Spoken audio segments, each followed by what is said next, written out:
Ya, materi kita pada pertemuan kali ini terkait dengan investigasi wabah.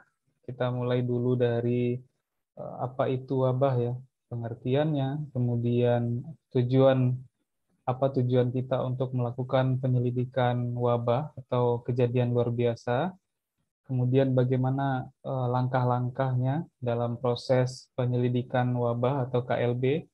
Kemudian seperti apa dokumen-dokumen terkait dengan kejadian luar biasa dan bagaimana kita menjelaskan atau mendeskripsikan wabah atau KLB yang sedang terjadi ya. Jadi kita tahu bahwa ya sepanjang sejarah atau catatan yang sudah pernah terjadi sebelumnya ada beberapa KLB yang sangat mempengaruhi kehidupan manusia ya. Jadi pada abad 14 itu ada epidemi pes. Jadi itu di Eropa, penyakit pes itu disebabkan oleh ditularkan melalui kencing tikus ya. Jadi pada waktu itu di Eropa itu mengakibatkan angka kematian yang cukup tinggi karena penyakit pes ini. Kemudian ada wabah kolera ya. Kemudian flu burung, flu babi ya itu pada tahun awal-awal 2004-2005. Kemudian ada SARS waktu itu ya, Severe Acute Respiratory Syndrome. Nah, itu penyakit pernapasan akut yang terjadi ya pada waktu itu di Hong Kong, Cina. Nah, itu eh, menjadi KLB ya karena itu virusnya baru ya. Kemudian ada MERS-CoV, Middle East Respiratory Syndrome, coronavirus. Jadi ya, baik itu SARS maupun MERS-CoV ini adalah eh, disebabkan oleh virus corona ya. Nah, itu keluarga virus corona sama halnya dengan COVID-19 pada sekarang. Nah, kemudian ada Ebola pada waktu itu ya 2015-16 itu di Afrika. Kemudian ada penyakit Zika, nah itu di Amerika Selatan, itu sekitar tahun 2016-2017 ya kalau nggak salah. Nah, ini beberapa contoh wabah besar ya, termasuk pada saat sekarang itu COVID-19 yang mempengaruhi tatanan hidup kehidupan masyarakat banyak ya. Nah, jadi seperti ini ilustrasi wabah kolera di London ya pada waktu itu. Nah, ini ilustrasinya jadi pada gambar. Nah, ini adalah titik-titik merah ini menggambarkan sebaran kasus ya. Makin besar titiknya itu semakin besar juga jumlah kasus di daerah tersebut. Nah, di sini kan ada angka-angka. Nah, ini angka mewakili jumlah kasus yang ada di titik tersebut. Nah, ini sebaran penyakitnya. Kalau kita jelaskan ya, kalau secara epidemiologi kan kita selalu berbicara tentang variabel orang, tempat, dan waktu ya. Siapa, kemudian di mana, ya, dan kapan. Nah, kalau di mananya, nah inilah sebarannya ya. Nah, itu kan bisa lebih tervisualisasi dengan baik kalau kita bisa menjelaskannya dengan peta ya, sehingga kita bisa lihat apakah ada pengelompokan kasus atau sebagainya macamnya. Nah, dari sini dapat kita lihat ya, ternyata dia mengelompok di beberapa titik ya, ada beberapa titik yang kasusnya lebih dari 30. Nah, selain itu menyebar satu-satu di pinggir-pinggirnya ini. Nah, nah ini sebagai contoh ya, ini contoh klasik ya ketika kita melakukan penyelidikan investigasi wabah. Jadi ada seseorang tokoh epidemiologi namanya adalah John Snow ya. Jadi John Snow tersebut dia melakukan investigasi wabah kolera di London dan diperoleh ya ilustrasinya seperti ini sebaran kasusnya dan setelah ditelusuri ya. Jadi John Snow ini menemukan bahwa sumber penularan KLB kolera wabah kolera ini ya yaitu berasal dari pipa air minum ya. Jadi air minum yang dikonsumsi oleh masyarakat di sekitar sini itu sumber air minumnya sama. Nah, sehingga di sini dapat kita lihat kan ada satu jalur ya, seperti jalur nih, ada garis-garis lurus ya, kemudian mengikuti jalan. Nah, ini setelah diusut, ternyata ini berhubungan dengan pipa sumber air minum yang sama. Nah, sehingga ketika air tersebut sudah terkontaminasi atau tercemar virus ya, nah itu yang menyebabkan penyakit ya. Nah, di tengah-tengah masyarakat. Nah, itu secara klasik itu dijelaskan bagaimana fenomena ini bisa terjadi ya. Nah, ada kaitan secara epidemiologis, ada orang-orang dengan gejala yang sama, kemudian setelah didiagnosis itu ternyata penyakitnya adalah penyakit kolera, kemudian setelah dilakukan penyelidikan ditemukan sumber penularannya di mana ya. Sumber penularannya adalah air minum yang sudah terkontaminasi. Nah, nah itu ya secara ini ya prinsip bagaimana kita melakukan penyelidikan investigasi wabah. Nah, itu dapat dilihat dari ilustrasi wabah kolera di London ini. Nah, itu sebagai pengantar ya. Jadi dalam epidemiologi tentu kita bicara distribusi ya, sebaran kasus tadi. Kemudian frekuensi, seberapa besar kasus itu ya, jumlah kasus, kemudian kita bicara angka kesakitan, kemudian kita bicara angka kematian di situ. Kemudian baru determinan. Determinan ini adalah apa yang menyebabkan penyakit itu bisa terjadi ya. Apa saja faktor yang berkaitan atau yang berhubungan dengan terjadinya wabah. Nah, tadi bahwa fakta bahwa Jon Snow itu curiga terhadap sumber air yang digunakan karena kolera itu salah satunya disebabkan oleh selain perilaku hidup bersih dan sehat, kemudian ada kontaminasi ya, baik itu pada air minum maupun pada makanan. Nah, kemudian ada kaitan secara epidemiologis bahwa kasus-kasus yang berada di daerah sini itu ternyata terhubung oleh sumber pipa air minum yang sama. Nah, itu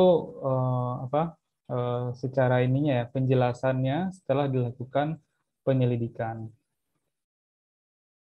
Nah, kita mulai dari pengertian ya. Jadi seperti yang sudah eh, saya bagikan tadi, Undang-Undang Nomor 4 Tahun 1984 di situ ada definisi wabah ya. Jadi kejadian berjangkitnya penyakit menular di dalam masyarakat ya, yang jumlah penderitanya itu meningkat secara nyata. Jadi kata-katanya di sini ya, meningkat secara nyata melebihi daripada keadaan yang lazim pada waktu dan daerah tertentu dan dapat menimbulkan malapetaka, apakah itu angka kesakitan maupun angka kematian yang tinggi. Ya. Namun di sini karena definisinya ya meningkat secara nyata melebihi daripada keadaan yang lazim. Nah, ini kan sebenarnya bisa subjektif ya, tergantung seberapa jumlahnya dan itu didukung oleh Peraturan Menteri Kesehatan Nomor 949 ya tahun 2004. Jadi kalau kejadian luar biasa itu adalah timbulnya atau meningkatnya kejadian kesakitan atau kematian yang bermakna secara epidemiologis ya pada suatu daerah dalam kurun waktu tertentu. Nah, ini kata-kata kuncinya ya, meningkat secara nyata melebihi daripada keadaan yang lazim ya. Misalnya keadaan lazimnya ya sekarang jumlah kasusnya misalnya 2, 3, 4 ya, tidak sampai melebihi 5. Tapi ketika ada peningkatan kasus sampai 10 atau sampai 15, nah itu kan meningkat ya, ada peningkatan yang cukup tinggi ya, melebihi daripada keadaan yang lazimnya yang hanya 2, 3, 4 misalnya. Nah, kemudian ada bermakna secara epidemiologis. Nah, ini kata kuncinya kalau dari Permenkes 949. Jadi, ada kriteria-kriteria yang harus dipenuhi ketika suatu penyakit itu dikategorikan sebagai wabah atau bukan. Kemudian pembagian wabah menurut sifatnya ya. Nah, itu yang pertama adalah common source ya. Jadi istilahnya ya, common source ini adalah suatu wabah atau kejadian luar biasa atau letusan penyakit itu. Nah, itu terjadi pada sekelompok orang ya atau sejumlah orang pada waktu yang singkat. Misalnya kejadian diare. Kalau diare kan eh, sifatnya itu terjadinya secara cepat ya. Misalnya dia tertular air minum tadi misalnya atau bakteri atau virus ya yang bisa menyebabkan diare, kemudian masyarakat kemudian terkena diare, nah itu kan jangka waktunya itu tidak terlalu lama. Nah, berbeda halnya dengan penyakit-penyakit lain ya. Nah, ini pada prinsipnya ya, common source ini adalah dia berasal dari satu sumber penularan ya.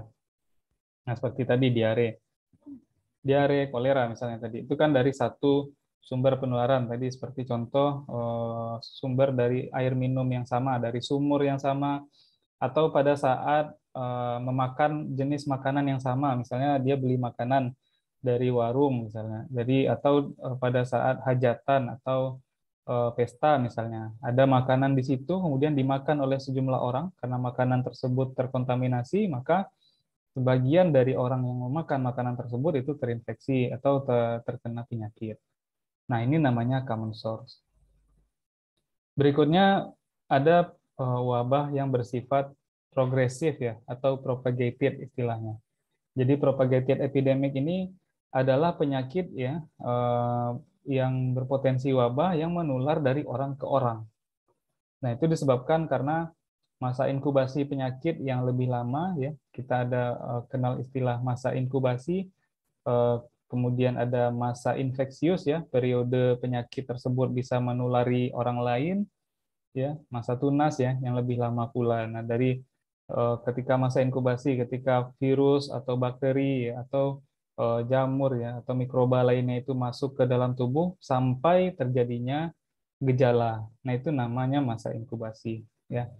Nah, contohnya misalnya DBD ya, demam berdarah denggi atau campak misalnya.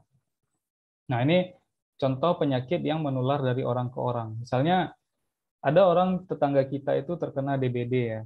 Nah, DBD itu masa inkubasinya kan tergantung dari kapan dia digigit nyamuk ya. Digigit nyamuk Aedes yang mengandung virusnya, kemudian menggigit orang, kemudian orang tersebut setelah digigit, tentu virusnya itu berkembang di dalam tubuh sampai timbulnya gejala. Nah, itu disebut masa inkubasi. Kemudian setelah timbulnya gejala, kemudian ada lagi periode bahwa orang tersebut ketika dia digigit oleh nyamuk Aedes aegypti yang lain, kemudian dia bisa menularkan ke orang lain di sekitarnya, ya, melalui gigitan nyamuk tadi. Nah, itu periode virus tersebut bisa menularkan, ya. Nah, itu disebut dengan masa infeksius. Ya, begitu juga dengan campak ya, itu kan dari orang ke orang. Kalau untuk DBD itu biasanya masa inkubasinya itu sekitar 4 sampai 7 hari ya. Nah, kemudian kalau untuk campak itu bisa sampai seminggu sampai 2 minggu. Nah, jadi ada jendela waktu ya yang bisa dilihat sebagai masa inkubasi ya. Kemudian masa infeksiusnya juga bisa kita perkirakan.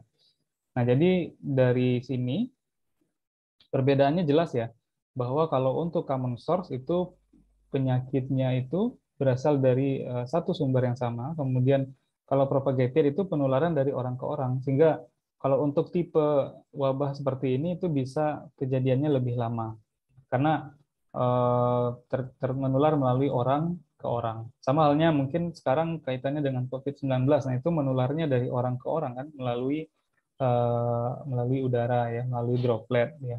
Nah, itu ya antara common source dan propagated. Nah, untuk lebih jelasnya kita lihat di sini dari kurva epidemik ya. Jadi bagaimana kita mengetahui wabah itu tipenya common source atau wabah itu tipenya propagated. Jadi dari kurva epidemik. Kurva epidemik ini dia membandingkan ya kapan dia terkontaminasi atau terinfeksi, kemudian berapa lama jendela waktunya sampai dia mengalami gejala ya. Nah, kapan dia terkontaminasi atau terinfeksi sampai gejalanya itu muncul. Nah, ini kurva epidemik dengan satu puncak. Nah, ini kalau seperti ini, nah ini kan ada ini dalam hitungan jam ya contohnya. Nah, ini bisa saja dalam hitungan jam, bisa saja dalam hitungan hari, bisa saja dalam hitungan minggu ya, tergantung penyakitnya ya, masa inkubasinya seperti apa. Nah, dari kurva epidemik ini dapat kita lihat bahwa ternyata mayoritas penderita itu mulai sakit ini itu pada setelah 3 jam dan 4 jam. Nah, ini membantu kita ya bahwa bisa kita hitung rata-rata penyakitnya. Jadi ada 20 kasus yang 20 lebih ya yang menderita sakit setelah 3 sampai 4 jam. Nah, ini bisa dicurigai sebagai penularan yang sumber penularannya yang sama karena ada satu puncak di sini. Nah, kalau ditarik ke belakang, nah apa yang terjadi di sini? Apakah dia makan makanan tertentu ya? Apakah dia ikut pesta misalnya atau kemudian dia belanja bahan makanan di tempat yang sama misalnya. Nah, itu bisa ditelusuri ya, dicurigainya seperti ini. Kemudian kalau tipenya propagated, nah itu tipenya itu banyak puncak ya. Nah, jadi seperti ini. Jadi di sini kan ada beberapa puncak nih.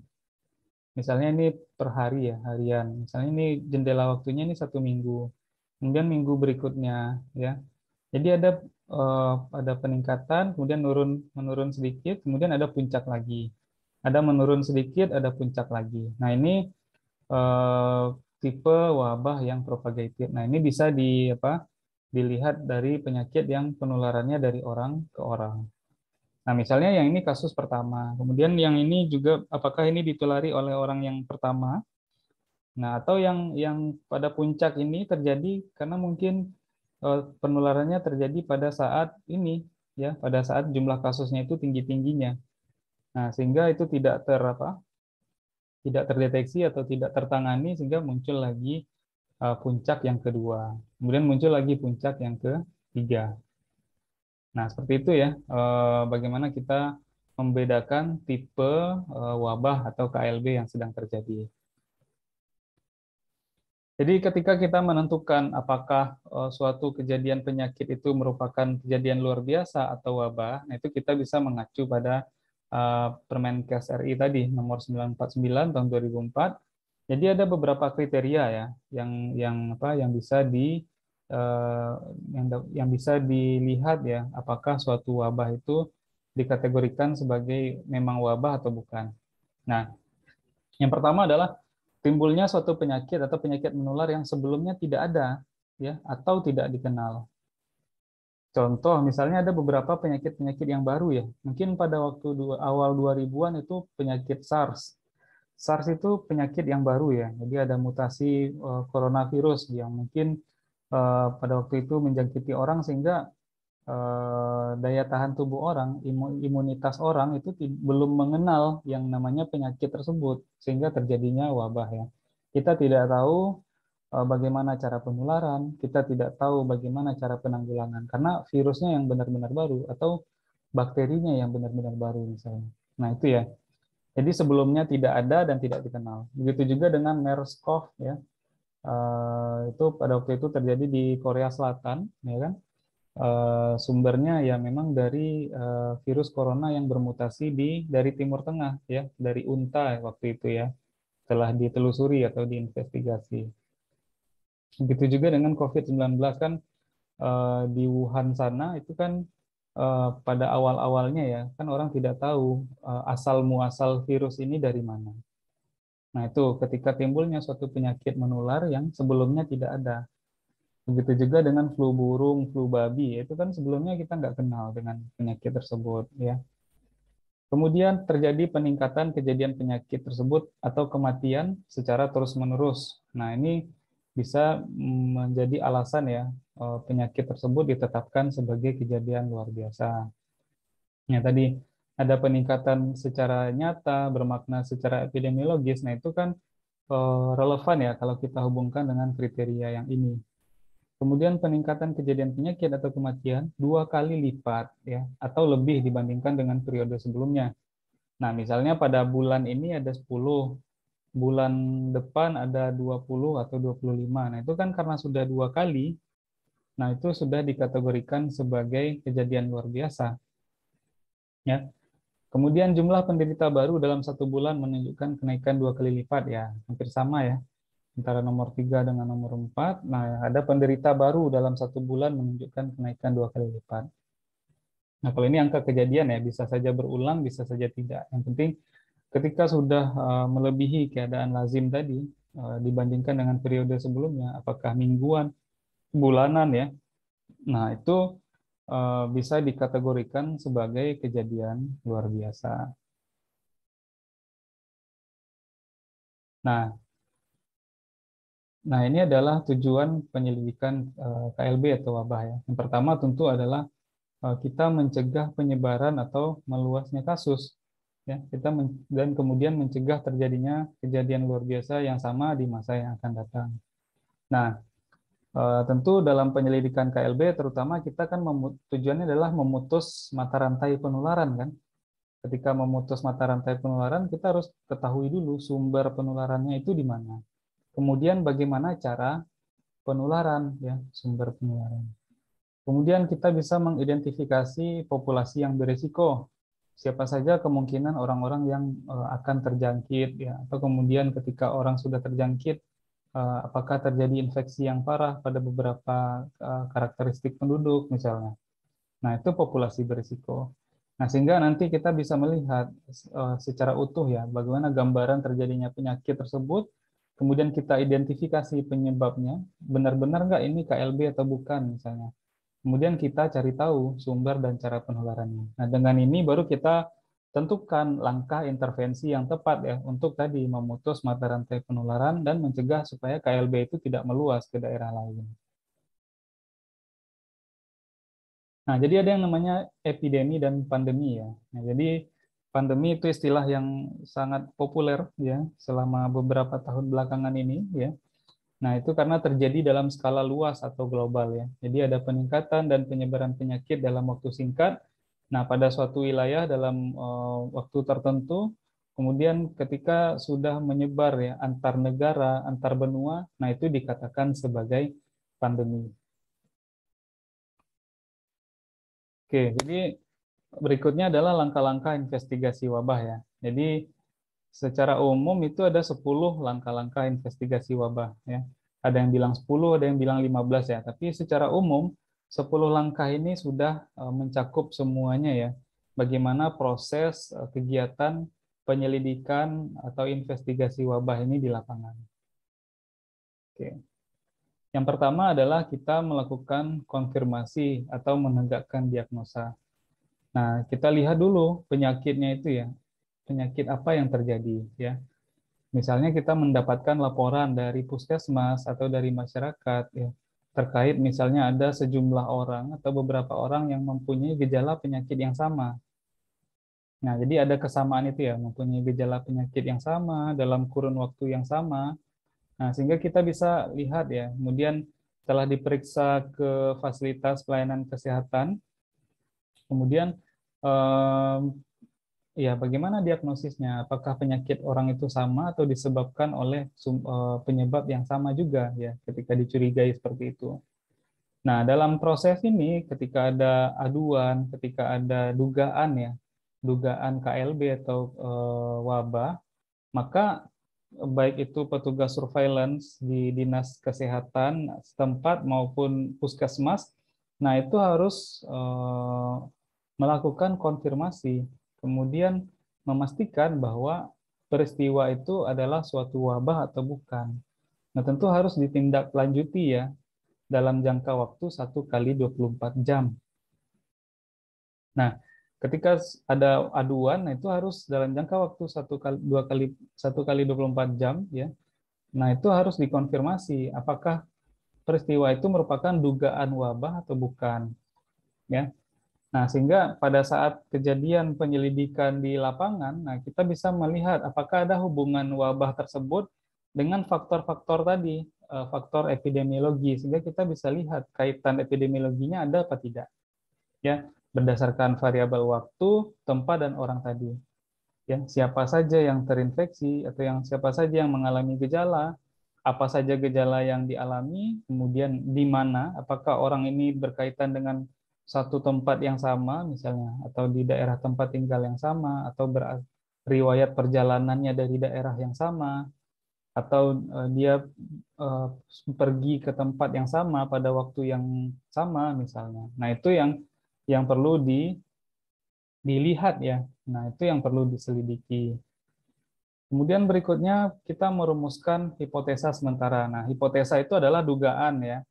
Nah, dugaan sementara kira-kira apakah ini wabah atau bukan. Kemudian kalau dia wabah, itu penyebabnya apa? Misalnya tadi ada orang-orang yang mempunyai gejala yang sama setelah melakukan riwayat perjalanan dari daerah yang sama. Nah, kemungkinan penularannya di mana? Apakah di tempat transportasi, misalnya di pesawat atau di kereta, misalnya karena mereka kontak di situ. Nah, tentu hipotesa itu perlu kita tetapkan. Nah, itu yang menjadi menjadi landasan kita dan ini yang akan kita buktikan sementara kita melakukan penyelidikan epidemiologi yang lebih detail. Nah, sehingga nanti kalau di suatu daerah ya, taruhlah di kabupaten atau kota, sehingga petugas surveillance ya atau investigator yang ditugaskan untuk menyelidiki dugaan wabah tersebut. Nah, mereka melakukan penyelidikan epidemiologi lebih dalam untuk melihat ya apakah ada tambahan kasus baru atau kemudian mereka melihat kemungkinan sumber penularannya dari mana ya. Kemudian ya penyelidikannya seperti apa? Nah, tentu apakah juga diambil spesimen atau diambil sampel untuk kemudian diperiksa di laboratorium ya. Nah, kemudian apakah kemudian ada apa? Ada kemungkinan terjadinya kasus impor atau kemudian adakah kemungkinan terjadinya penularan dari daerah lain?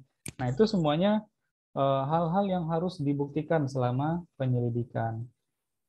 Ya, nah di situ dikumpulkan data siapa saja orangnya yang punya gejala yang sama, yang sakit, kemudian seperti apa kaitan epidemiologi yang ada, ya, apakah dia berasal dari daerah yang sama, melakukan riwayat perjalanan dari daerah yang sama, atau yang lain, ya. Kemudian setelah data tersebut terkumpul, kita buat analisis dan interpretasi datanya itu seperti apa. Nah, bagaimana data tersebut diinterpretasi? Tentu dari hasil analisis.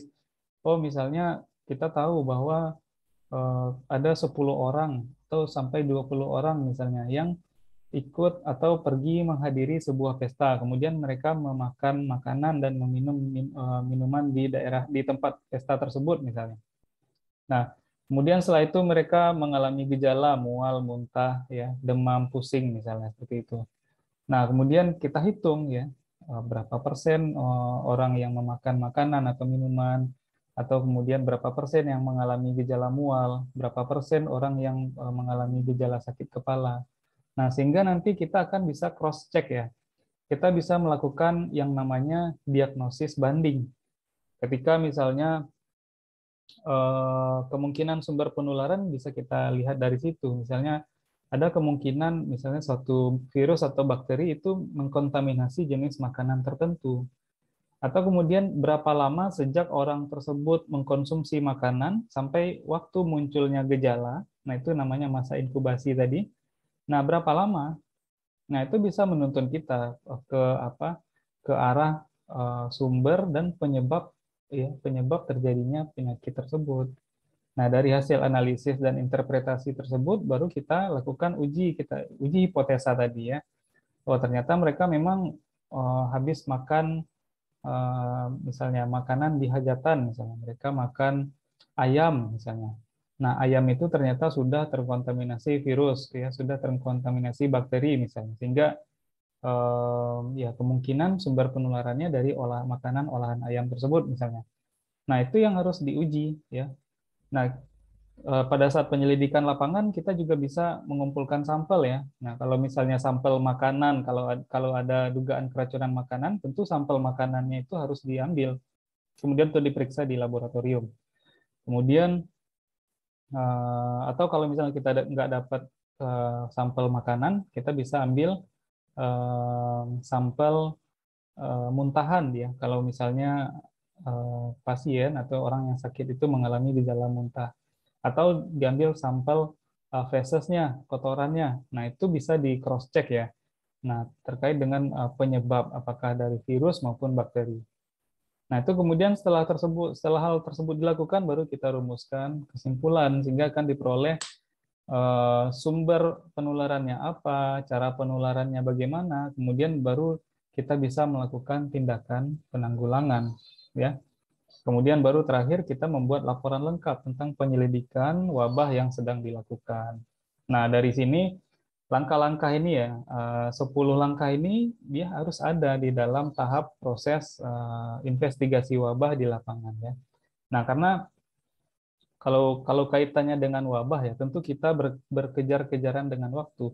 Kita untuk konfirmasi, menegakkan diagnosa dan menentukan apakah itu wabah atau bukan, kita harus sudah bisa selesai dalam 1 kali 24 jam. Ya, harus ditindaklanjuti. Nah, peraturannya seperti itu ya undang-undangnya.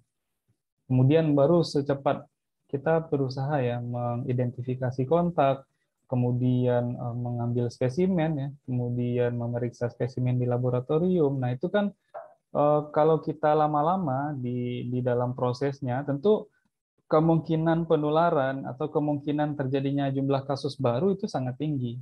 Nah, karena kan tujuannya kita mengidentifikasi sumber dan cara penularan, kita bisa memutus mata rantai penularan.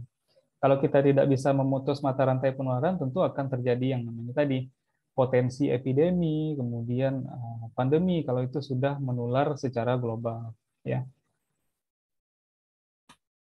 Nah, kemudian tadi bagaimana kita mengidentifikasi apakah suatu KLB atau bukan itu? Bagaimana kita lihat laporannya?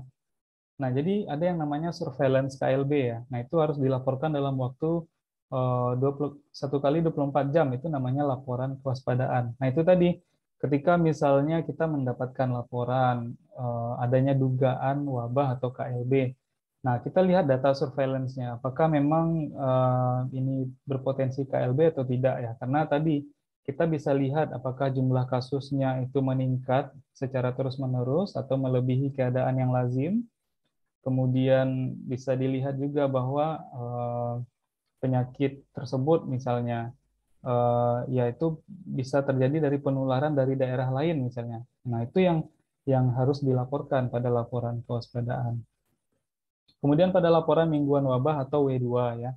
Nah, itu data rawat jalan dan rawat inap dari fasilitas pelayanan kesehatan. Nah, bagaimana tren ya penyakit tersebut terjadinya pada minggu per minggu.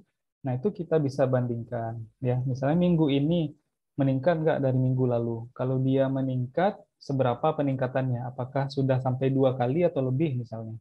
Kalau sudah lebih dari 2 kali, tentu itu sudah dikategorikan sebagai kejadian luar biasa. Nah, itu ya standar baku surveillance.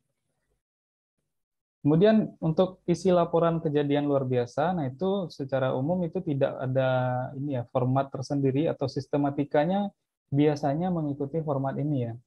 Jadi secara umum saja, misalnya pendahuluan, tujuan, nah itu kan jelas ya. eh, KLB apa yang sedang terjadi, kemudian bagaimana apa kronologis kejadiannya, kapan itu terjadi, kemudian tujuan kita melakukan investigasi KLB itu seperti apa, ya. Tentu kita mengidentifikasi cara dan sumber penularan, kemudian kita bisa memutus mata rantai penularan, sehingga kita bisa menghasilkan rekomendasi atau tindakan penanggulangan yang efektif ya untuk mencegah KLB itu meluas. Kemudian metode penyelidikan KLB seperti apa yang kita lakukan ya? Bagaimana penyelidikan epidemiologi di lapangan? Kemudian apakah kita memeriksa spesimen ya? Spesimen apa yang diambil? Kemudian di laboratorium mana diperiksa? Nah, itu kemudian hasil analisis apa yang kita pakai ya? Nah, itu nanti akan mendukung hasil penyelidikannya. Nah, dari hasil penyelidikan wabah atau KLB nanti akan muncul kesimpulan dan rekomendasi ya, karena ini penting bahwa kita bisa belajar dari KLB yang sudah pernah terjadi supaya tidak terjadi lagi di masa yang akan datang. Kita sudah tahu bagaimana cara pencegahannya di awal ya. Nah, misalnya tadi kaitannya dengan keracunan makanan atau penyakit-penyakit menular yang lain. Nah, ini sementara ya pembahasan kita. Nah, kemudian bagaimana kita mendeskripsikan KLB? Kita melihat distribusi berdasarkan orang, tempat, dan waktu. Ya. Nah, berdasarkan orang, seperti apa sebarannya KLB itu terjadi misalnya pada kelompok umur mana? Ya. Apakah di masyarakat umum? Ya. Apakah di kelompok umur bayi, balita, anak-anak, remaja, atau dewasa, atau lansia misalnya? Atau jenis kelamin tertentu, baik itu laki-laki maupun perempuan, atau ras atau etnik tertentu. Kemudian ada nggak kaitannya dengan status imunisasi? Nah, ini kaitannya dengan PD3I ya, penyakit yang dapat dicegah dengan imunisasi. Kemudian ada nggak riwayat perjalanan yang sama, misalnya dari daerah terjangkit. Nah, itu yang harus dideskripsikan di dalam laporan. Kemudian bagaimana kita mengidentifikasi atau menjelaskan sebaran KLB tersebut berdasarkan tempat ya. Bisa tempat tinggal, atau tempat kerja, atau sekolah, atau kesamaan tempat yang dikunjungi. Bisa tempat wisata, atau tempat area publik, misalnya tempat ibadah, dan atau yang lain. Ya. Kemudian distribusi berdasarkan waktu. Nah, itu kapan terjadinya peningkatan kasus ya? Kita bisa lihat tren tadi, kalau dari standar baku surveillance kan ada laporan W2, ya, laporan mingguan. Nah, kemudian ada laporan harian misalnya kalau ada. Kita bisa lihat peningkatan kasusnya, trennya dari hari ke hari, dari minggu ke minggu. Kemudian berapa lama kemungkinan penularan ya, masa inkubasi penyakit misalnya. Nah, itu tadi kita mengidentifikasi dengan melihat kurva epidemiknya tadi. Ya, kita lihat selisihnya kapan kira-kira waktu penularan ya.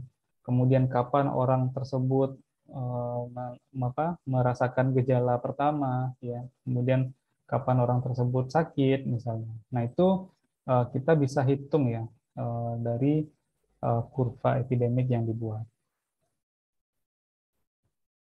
Baik, saya kira untuk pengantar investigasi wabah saya cukupkan materinya.